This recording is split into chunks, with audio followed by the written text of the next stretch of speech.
Hey, ordinary old guy in the old garage gym, and I'm coming back to finish up the piece where I was talking about tips. If you're first starting out, it's your first time, if you're returning, who am I, what do I know? I don't know. 54 plus was just a lifetime of experience of maybe from the first time I started working out to the time when I stopped working out and then I went back and whatever. And now where I am, where, a bit of an injury and it's been a long time and now I'm returning.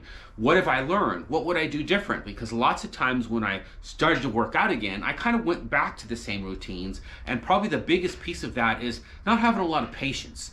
And also just like modeling routines and workouts that are being done by people that are far more advanced, that are far more down the road, that are professional bodybuilders, for crying out loud, and thinking that, well, I need to do this. And it's like, you don't need to do this. When you're first starting off, your gains and how your muscles react, that's all that matters. It's good growth process there and figuring all of that out. So patience would be a part of this, and I'll share what my routine is going to be on my return process and what I'm trying to do. And you decide whatever. You can go look at a lot of the other big names. Renaissance Periodization has a good video about, hey, if you're first time starting out. Will Tennyson has a good one, actually. Jeff Nippert has a ton of stuff, of course, so he's always going to have something. I'm sure Athlean X said something in there. Otherwise, you're going to fall into the trap where you're trying to emulate Christopher Bumstead, or you're trying to do a whiteboard workout with Seth Feroce, or whoever else it may be, that you're going, okay, this is the routine I'm going to do, because look at these people that are big and huge. And that was the big trapping for me, certainly when I first started. Being told, even I think the first time I tried working out when we was maybe like 12, and we had some weight bench from the Goodwill store or something that was like, maybe this much padding, and it was hard as a rock. It's like on a thin piece of wood, and using some cement-filled plastic, weights. With collars, you're supposed to use a wrench on your square head. This is how far back, right?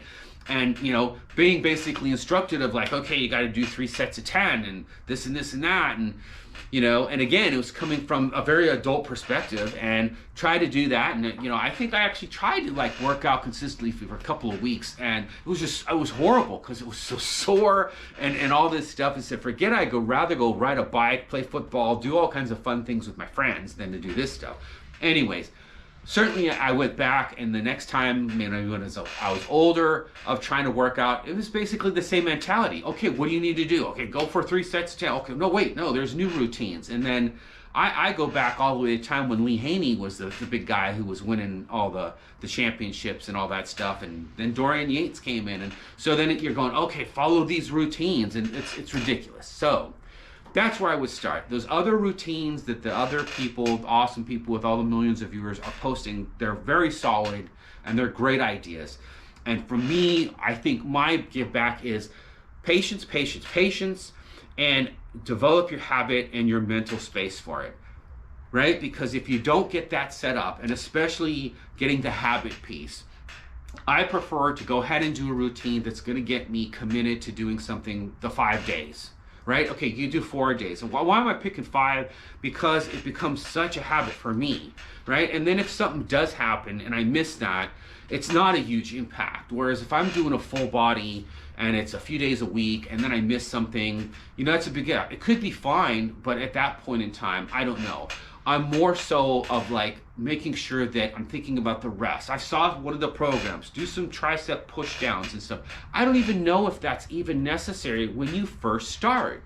When you very, very first start. I'm talking about like really just getting back in there and just doing some basic stuff, and then you build up, and then maybe after a month you start to add some things, or maybe after 6 months, or maybe after a year you get bored with the routine you're doing, but you have the habit now and you're seeing and you're used to things and all this stuff. So what am I doing? Since I'm coming back, the complete opposite of anything I've ever done before in my life, and that is basically I am just sticking to compound movements. I'm doing bench press with this bar, even though it's not fun for my shoulders, but I do keep a tighter grip and I don't extend out all the way. I keep my tension the whole time. I have no problem with my depth, so it works well enough for me, for sure. I do overhead press, my shoulder works going that way, that's fine. Some bent over rows, that works as well with the bar, and I am doing some bar curls. I would say squat and deadlift, but I have a machine, so I can use that. So and why am I starting this way is, again, just to get everything kind of reconnected. Those compound movements, everybody's kind of participating, gives me a piece here. Dumbbells on the bench would be probably preferred for me, but again, I'm trying to recover and I'm trying to build up a little bit more strength before I get into that. So that's why I'm going to stick with a very compound movement for some time. And I'm doing something where I'm looking for, like, I think effective reps. You can look on for those videos as well, where, you know, you're going to shoot for a certain number, let's say 20. And, you know, let's say you go through your first range, you find a weight, you can do 10 or 12, and you only wait 30 seconds, and then the next time around you can only do 8. Okay, so that's your countdown, and you start working up until you get to whatever that number is. Okay, and Athlean-X just did something on that, but this goes way back. There's been other presentations by people in the past on this, like it's something new, but it's not something new. I'm just doing it to kind of get my muscles to kind of go, okay, hey, we're back in the game. What am I doing? What am I feeling? And it's been really great because I'm really feeling everything more so that I probably haven't been this sore since I was 12 and the first time I tried working out, which I take as a good piece. I feel the muscles working. I'm making a better connection with things because I'm not just trying to sit there and go, okay, all right, I did the bar for 10, for 12, so, you know, why don't I throw some weight on there because I could probably do it. And then I can add some more, and I can, you know, I can work my way back up really quickly. And yes, that's where I want to go, and that's where I'd like to be.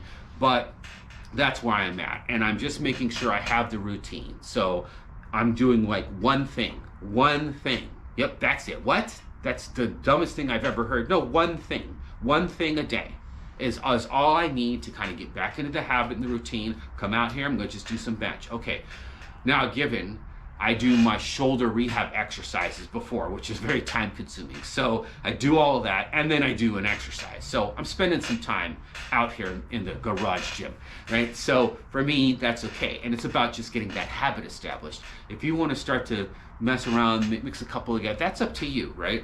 My main piece here is have your habit, have your timing, get that established. Start really focus on feeling your muscles, reconnect, refire, taking your time. I'm doing everything super slow, which is crazy hard. You know, I timed myself. It took me like 2 minutes to do 12 reps with the curl, with the bar. You know, that's not counting my rest time. So it was something like that. So it's because I'm going very slowly, trying to squeeze all the way, you know. You do that, it's crazy. I could probably throw on a much heavier weight, throw out a couple reps where I just, done, okay, and it'd be much more impressive, and it certainly looks good. But muscle-wise, so it's a huge experiment. I'm kind of doing this as an experiment. We'll see what happens. Will I start to grow muscle? Will I start to feel better? Will I start to feel stronger by doing this? Because for me, historically, this doesn't make sense. I need to put more weight. So it's going to be a bit of an experiment for myself and see how much patience I can have before I start to get a little too crazy. So there's my final piece as far as my routine and what I'm doing, and hopefully you can take that and extrapolate it to whatever you're looking at as far as your routine. And whether you're having to do some tricep kickbacks or some calf raises when you're just getting started, I don't. You know what? Yeah, sure, I did all those things. Whatever it was you were supposed to do, every exercise in the book, there you go. That's the workout routine. All bro split style and whatever and whatnot back in the day. And you know what? I don't know if that was good or not. I don't know if my body had enough time to recover from all that and actually have more growth. And my sleep wasn't that great. And my diet was certainly better as far as the protein I took in. But stress, you know, wasn't so great either. So those are key components. Go check out my last video around all that mental stuff to do in it. Give things that's anyone who's been working out, try to go into your workout and go super slow, full range of motion, even with the weight you're doing, and see what happens. Because I know I've had it where somebody has said to me, okay, you know, go slower, and then it's like, oh, I can't do it. You know, so does that mean you're strong? If you can do it quickly, does it mean you're stronger if you can do less but slower? Don't know. I'm going to find out. So that's it. Thanks for stopping by.